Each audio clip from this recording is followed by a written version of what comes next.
without further ado, I'll hand over the stage to Eylon Aviv, partner at Collider VC, to talk about all the ways that we've effed up governance. So give it up for Eylon. Thank you. Hey. Yeah, can you hear me? Yeah, it works. All right. Effed up or fucked up? So yeah, what's up, guys? How was lunch? Good stuff? Yeah? All right. So I'll do a quick intro about me. So I sort of got into the space because of the DAO hack. I read about it and it sort of blew my mind. I got into Bitcoin first, sort of like realized the separation of money and state, and then dived into DAOs. And the realization for me, at least, is that this will be the disruption to most power structures. I was actually living in China at the time. I was working for an tech company. I then left. I had my own startup, closed that down, started advising several companies. One of those companies that I advised was called DAOstack. I ended up joining and leading sort of like a way to decentralize all of Ethereum hackathons, which was really cool. Then COVID happened and no more hackathons. But yeah, it was in the formation of DXDAO, and now I'm partner at Collider, which we mostly invest. So what are we going to talk about? So first, KYC. I'll need proof of residence for everyone here. No, I'm joking. We'll do a bit of back and forth on sort of what we think about DAOs. Then we'll break them down to first principles. What are the core value propositions, advantages, and uses? Where we went wrong in the past couple of years, and talk about structural, technological, ideological, and how do we build back better? And I hope people are not are okay with World Economic Forum memes. And so what needs to change, and a proposed framework on how to do it. So, all right, so a few statements. Current DAOs and governance structures are broken. Yeah, who agrees? Yes? All right. We took too many turns chasing utopia, and we wanted decentralization, and instead we got bureaucracy and middle management. Who agrees? Yes. Things worked briefly in the bull market because everyone was making money. Yes?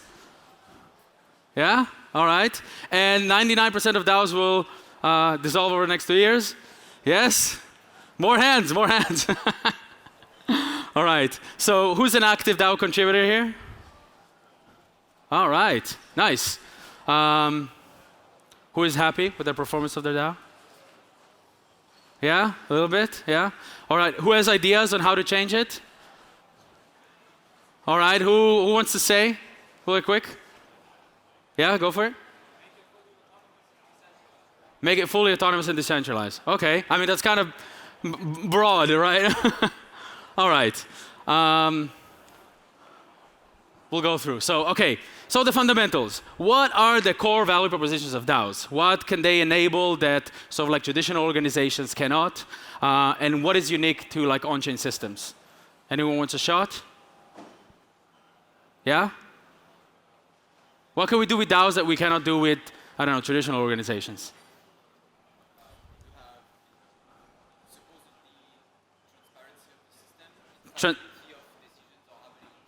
Transparency of the system and what? Okay, and finality of decisions happening on chain. Is this true right now for DAOs? I mean, transparency, it is transparent, but is there finality? I mean, I have a couple of examples where no. So, anyone else? Yeah? Censorship resistance? Yeah? Once it's coded, I guess it's censorship resistant. Yeah? Sorry? All right, organization with strangers on the internet, yeah? All right, so I think the first value proposition and what DAOs cannot do, or these type of organizations that cannot do that traditional organizations don't, is legal arbitrage. Right, we're able to do things that in the current context of the law is either gray or outright illegal. And I'm not saying this is a bad thing.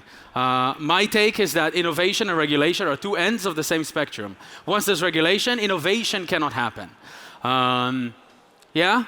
Thoughts about this? All right, I see some nods. The second one you touched on is transparency, right? It's transparent. We can build organizations that are transparent. We know where the money goes to. We know what proposals are getting executed. And the last thing is programmability, right? These are programmable organizations, right? If I set a certain KPI, or someone get me, I don't know, $1 million in TVL. If that person gets me $1 million in TVL, for example, I can reward them with something. And theoretically, this could be programmed fully onto the DAO. All right, what are sort of the problems that we have with DAOs today? Anyone? Yeah, hands? Yeah? Plutocratic.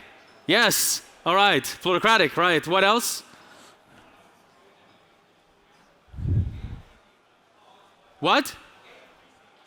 What? Oh, gatekeeping. Okay, interesting. Sorry? Slow? Okay.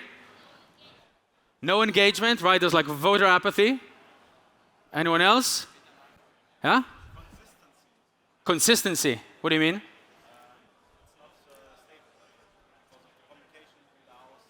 Okay, yeah, I guess DAOs are complicated. I could agree with that. All right, so I collected a few things, okay? So who knows what this is? So this was circulating on Twitter a few years ago.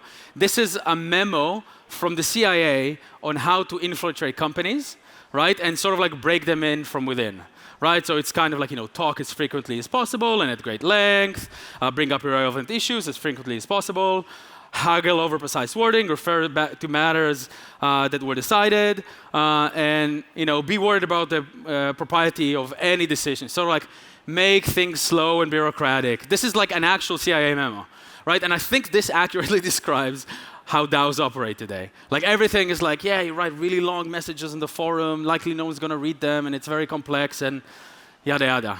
So that's kind of one thing. Who knows the reference? Raise your hand. Do you know the reference? Do people have seen Monty Python? Yeah? I feel like I'm a boomer, maybe. So in this bit, right, he says, I'm not the Messiah. And, they tell him, oh, you are the Messiah, because if you are the Messiah, you would say you're not the Messiah. And so, my point here is that people don't follow ideas. They follow people. And I think this is something that we tried, sort of like in our ideological advance, or our ideological thinking about DAOs, we're like, okay, it's kumbaya, it's flat organizations, no one is leading. And oh, wait. The result is sort of like this, right? Everybody's voting on everything, right? Everybody's pulling to their own side, and then, I think this is like a famous sort of fable, right? Like the donkeys, none of them are able to eat. So wait, I'll go back. So you touched on this back there, right? We have a single stakeholder, which is the token holders, and it's like plutocracy, right? We were promised the ownership economy, right? Like you are the part owner, but in reality, you have 6 entities that control 50% of the voting power in compound, which is, kind of sucks. And, plutocracy creates monetary incentives that, create broken human behavior. Vitalik talked about this a lot. What do we vote on, right? Should we vote on everything? Should we vote on executing development decisions? Should we vote on branding decisions? There's a famous story of Rave or Aave trying to fund Rave, the infamous raves, and the community voted it down. I think it was one of the most interesting things that Aave has done, right? And should traders vote on what branding Aave should do? And then, yeah, right, everybody votes on everything, right? Everybody's pulling in a different direction. And then we have some other core problems. It's what I would call it make-believe governance, right? You have this nice Degen Spartan meme, right? The protocol governance explained, the snapshot vote says, which color Lambo the founder should buy, and it's either yellow or black, and then, fuck it, the founder wants a yellow, so he just votes with all its voting power, and it's a yellow. And then we have, these tiny multisigs that hold all the voting power. And as we've seen, with Sam Kazmanian, there was the Fay hack, and Frax was a big holder, where there was a proposal to reimburse the hack for $80 million, and then it passed on Snapshot, but no one actually executed it. And then a few months later, they made a proposal to veto that previous proposal, even though it was already gotten, basically. So, all right, so to recap. Everybody votes on everything, nothing gets done. We have a single stakeholder, which are the token holders, that that incentivizes one single thing, and it's maximizing token value. We have governance theater, right? And running any organization without leaders is just, it's not going to work. All right, a few words about the tech stack. And so during V1, what we had was sort of like DAO Stack and Aragon and Colony and maybe a few others, which was like a beast of like all the features in one place. You can integrate everything, and it was like way too complex for anyone to use, right? And then sort of like everything got fragmented. Safe was at the core of it, right? Like 95% of DAOs are using Safe, they're using Snapshot, some are using Coordinate, Superfluid ENS, and it all sort of like lived in the ether, and you had to combine things yourself. And now V3 is going to be around composability. We'll be able to take all these tools, we'll be able to take Safe and reliably integrate it like it's happening right now with Snapshot, with like Safe Snap and Snapshot X. We'll have ENS, we'll have Butter, which is a delegation protocol. We have the folks from Palmera who's going to be aggregating all of this. They're right here. I'm shilling. And then, yeah, the existing sort of like other tools. So how do we build back better? Who loves the World Economic Forum? Yeah? No? I mean, they have good memes. You have to give it, like, build back better. It's great. So yeah, I think if we look at the lessons of, let's say, the 300, 400 years of corporate governance and governance in general, like, we have a lot of things to learn from, all right? And we can take all those things that we learned, like checks and balances, and utilize what we have in DAOs, or like all the value propositions, right? So transparency, programmability, and yeah, so how do we fix, right? Who knows what this is? Yeah. What? Yeah, it's the OP governance stack, right? They created two sort of houses. They call it the token house and the citizen house. And the token house it has transferable tokens. The citizen house is non-transferable. And then some things they decide together, right? So I want to bring it to three stakeholders, right? You have the investors, which is the token holders. You have the team, which are the people who are who are building the product, and you have the adapters, which are the people who are using the product. And I think in Web 2, sort of like the traditional way, it only looked at the investor and the builder, right? You had equity, the investor would invest, and he would have a share of the company. And what Web 3 enables, through legal arbitrage, by the way, is the ability to give equity or tokens to the adapter, to the people who are using the product. There's an interesting story when Airbnb went public. They really tried to give some of their hosts shares, or like the ability to buy into the IPO. And long story short, they were only able to do this to like less than 1% of their hosts, which are in America, which are in certain states, and that sucks because if I was a host on Airbnb, shouldn't I enjoy some of the fruits of the IPO? And those who did, by the way, they were able to buy it and made a lot of money. So that's what we enable in sort of like Web3, right? So to recap here, we need leadership, we need a diverse set of stakeholders or constituents, and we need to build a system with checks and balances. So the investor, how does he get voting power? I'm dividing it to those three constituents. The investor, just like in Curve right now, they get it through locking their tokens in a voted escrow method, right? And their motivation is future revenue. That's what they want. That's what token holders generally want. Anything else is sort of like abstracted, but they're looking to get a return on investment. And they do, like token trading, market making, and liquidity provision, and like in Curve, like the side emissions. The builder, right? They gain it through full-time work. This is actually how DXDAO worked. There was something called reputation, and basically, as you were working in DXDAO, you would get reputation, which would equate voting power. And this is just a team. They execute the product building, product decisions, and like marketing campaigns, and their motivation is to just capture market share. All right, and then we have the adopter, right? Which you gain voting power through paying fees. This is also should be non-transferable, right? And they, they use the protocol. Their motivation is to just get value from the product. And then here you can create, this is just like a very small primitive, but you can create a really nice checks and balances system that kind of looks like a board of directors in like Web 2, right? You have the investor and adopters that approve or fire the executive team if they're not performing. You'll have the adopter and the builder approve like product decisions, like the team is developing, getting feedback from the users. And you have the investors and the builders, which can approve like grants and treasury uses, right? So, and the nice thing about this is that you can use. I mean, it's not you will use existing primitives like delegation, all right? You still don't want everybody to vote on everything. And through like complex delegation, you can create unions. You can create even associations within the DAO, right? And there's like, I don't know where you guys from, but I'm from Israel. The government is completely broken. But there's supposed to be this thing where you have like professional appointees, right? So if I understand something about economics, then I might be the minister of economics. So that kind of concept is interesting, right? Aave has this with Chaos Labs and Gauntlet, right? These guys are delegates that get sort of some authority over risk management, which is interesting. But why don't we double down on that for other things? And then you can use other tools like Snapshot, safes, in safes within safes.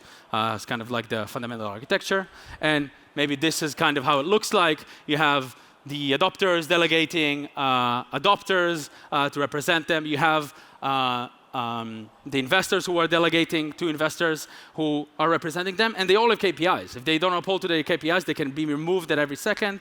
It's programmable. It's all transparent. You know what they're doing. You know what they're voting on.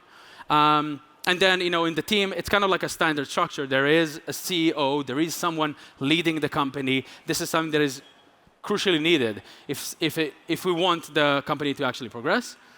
And then, like the protocol board would look something like that. And then, it's all, safes within safes, right? I heard like safe, so I put safes in your safe, so you can be safe while you're safe. And yeah, that's kind of like, I don't know, how a certain governance structure would look like. You can play with the divisions of how much each constituent gets, like 33% or stuff like that, to each of the parties. And I think the nice thing is that we are in a moment right now where, obviously it's the bear market, so it's like people are really focusing on building. But we're in a moment where, it's the time to bring everything to sort of like take the composable tools that we built and try different things that might work. And Safe is right in the middle of it. It's so easy to take a Safe and build these different tools on top of it, right? Like all the delegates will be on Safe. You can have KPIs. And yeah, so that's kind of something interesting. And then, yeah, OK, questions, thoughts, ideas, comments? Yes.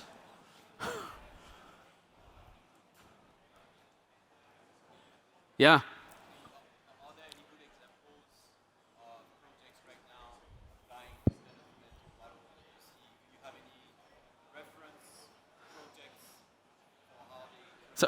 The question is if there are any reference projects that Eylon looks to that have implemented this. Is that right? Yeah.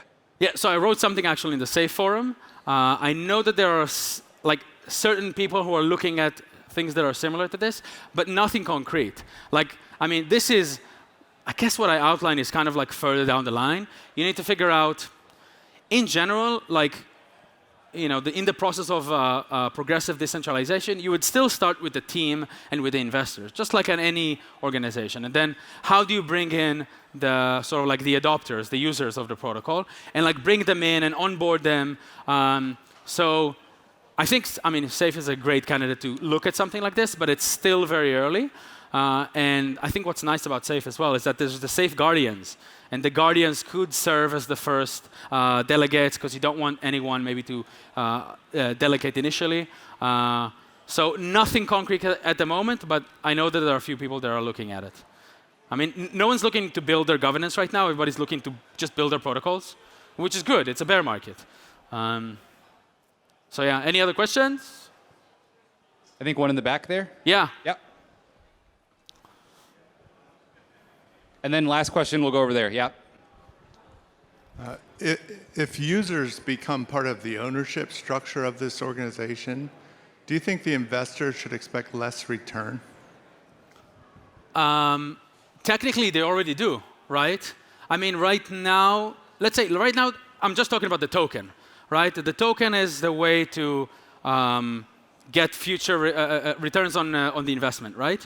And right now, the sort of practice is to take the investor in the team are first in the cap table or whatnot. And then when you decentralize, quote unquote, you give 50% of the tokens to the community over a certain period of time. So the investors will get less. But the argument for something like that is because the users also feel ownership of the product, then the pie is going to be so much bigger that the investor should not, like, I mean, still the return is going to be bigger for them.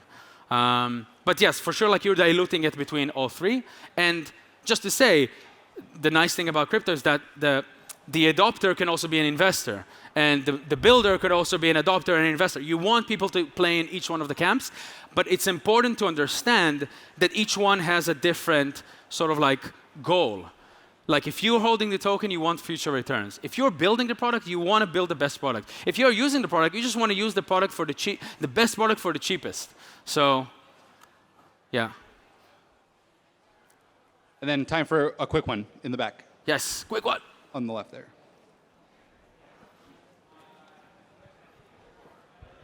Yeah, thanks. You mentioned that there are a few roles like investors, builders, and adopters, and every role and people who handle such roles are responsible for specific topics, approving like builder's decision and something like this. But as far as organization grows, there might be some kind of additional categories of decision making, and who is gonna govern this kind of rights on who is capable to vote on different categories of decision making, and what's your take on how to govern it properly? Yeah, so I completely agree. Like this is very preliminary, right? And once it grows, like there are so many other things that you can plug in to this. Like so many other like constituents, people, certain like interest groups that you can plug into something like that. Just like the example I gave is like Gauntlet and Chaos Labs that are doing risk management in Aave. Where does this fit in here? It's not. Or like maybe you have people who are external to the DAO itself, but it's a team that runs the grants program. Because like why should the DAO do that themselves? So like there's going to be like a lot of things that are maybe adjacent to that core decision making, but ideally most of these decisions should happen like not very often. Maybe every quarter you vote on like the different things, like the strategy. Maybe the team is approving the roadmap for the next year and stuff like that. So, I mean, how does it grow and what happens when it does is just, it's an open question. How you decide who votes on what. Yeah. Sorry, I think we have to move it along. Yeah, Thank you, Eylon. Much Thank you. appreciated.